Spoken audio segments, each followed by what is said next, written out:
makita, lalo na't nakikita mo ba itong Winnie na nasa sa kamay naman ng NIP Flash? Somewhat nakakita naman tayo ng surprising picks from them. Yep. But adjusting mid in part of the match, something, sabi natin yung ulit sa paningin natin na sila yung gagamit.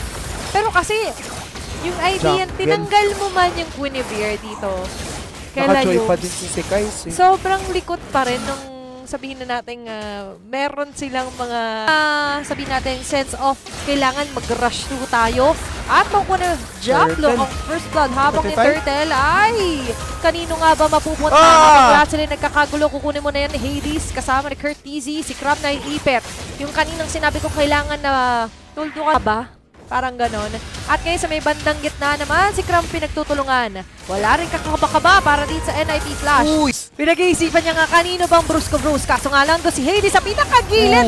Umabot pa yung range doon na Feather Berserk din ni Hades. Kaso nga lang nakikita. Kaso nga lang pwede rin palang bigyan dito si JPL. Makakapag-dash out pa rin naman. Si Kaizo Diardan itutuloy ang nasimulan doon nila Innocent. Habang Hades ng SRG. Pero ngayon na checkmate sila ng NIP Flash. Napakagandang knockdown. Uy! Nakancel! JPL. Kaso nga lang nandun ang sagot. Nagpamadali. May abutan niya na doon. Napakagandang Petrify play here for Diablo. Securing a double kill! Wow, ganun-ganun lang. Pagkatapos niyang mag-petrify, nag-electrify na blow shot. Tapos ngayon nandito naman si Sekais, pababagsakin si Vanik sa sapat. Ang damage output na meron siya pero tatama ang monster kill na nagmumula kay Diablo. Low na din. Noong akala nila nakaligtas na sila, pero hindi pa pala. At nandito na nga lang din ang mga members ng SRG sasagot ng isa. Andito na din yung Avatar of the Guardian, walang kukonektahan kaya naman nila tagan siya ni Kurt TZ ng kanyang Feathered Airstrike. Godlike na si Diablo, isa para sa isa. Kaya lang yung Lord, 3 segundo na lang ay lalabas na. At tamaan okay lang, Natamaan pero yung tatamaan dito ay going to be Hades. Petrified sakit ni Diablo! Kaso doon sa pinakagilid, yung masakit, bibigyan agad ng matinding sakit ang ulo ng SRG. Hades will still secure the Lord habang si Yus matatanggalan ng alang din ang buhay doon. Vanex with a kill. And SRG ngayon ay tila ba naguguluhan? Ano bang nangyayari? Oo nga si Yums, makakadaan ba natin? Matiwasay mukhang hindi na nga lang din tatamaan!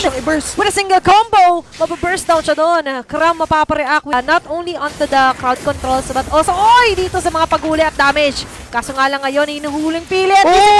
Si Kurt TZ na matutumba! Andun yung gante. Andyan na nga lang yung dash out nila Diablo pero not for long. Makakasurvive ba sila? Pero ito yung sagot nila Hades. Andun na nga lang din ang mga pag-tomp. Andun yung Vider Crim. Kaso nga lang, si Sekais makakaroon ng double kill. 3 members down for the side of NIP Flash. And SRG ngayon na makakalamang. And ito yung mahirap.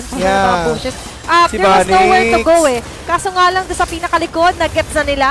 Ako pala na naman ang target ko. Pa si Sekais. At lahat na lang ng pwedeng ipang-dash. Lahat ng pwedeng pindutin, pinagpipindutan nila dash out, 5 or 4. Yung pumasok pa rin sa 3.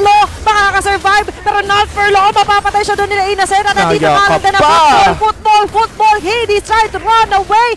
Lahat ng pwedeng ipang dash out, ginamit na rin nila. At si Kurt TZ ngayon, nag-wings by wings out. SRG, nakita natin yung chase doon, pero may isa ding mababawas sa kanila. Curse of Croy, sobrang laking bagay. Look at that stun.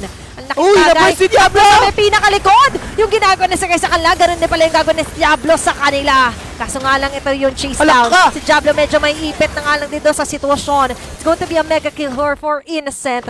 2 for 1 yung naging palitan doon bago pa mapatay itong Lord na to. At hindi tatantanan ng SRG yung Lord. Low din naman si Hades, kaya lang walang Feathered Airstrike si Kurt TZ. Walang threat against Innocence Bruno. Nagcha-charge. Makikita si Hades, boss! Nakita!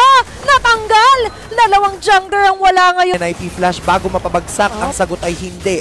Lahat ng mga minion waves ng SRG ay unti-unti nang umaariba. Sumasalakay. Feathered Airstrike kinasana. Nandun yung charge na nagmumula kay Yums pero ika-cancel na lang muna ngayon.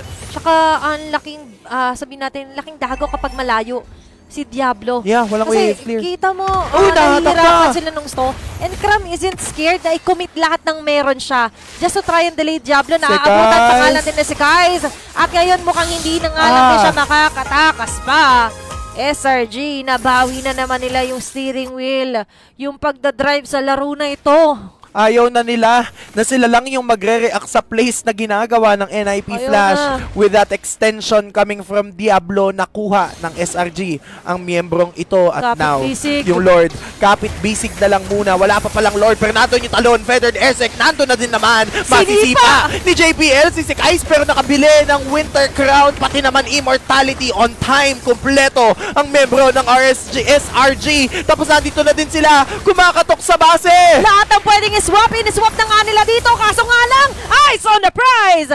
As SRG secures and eliminates NIP Flash dito sa lower bracket.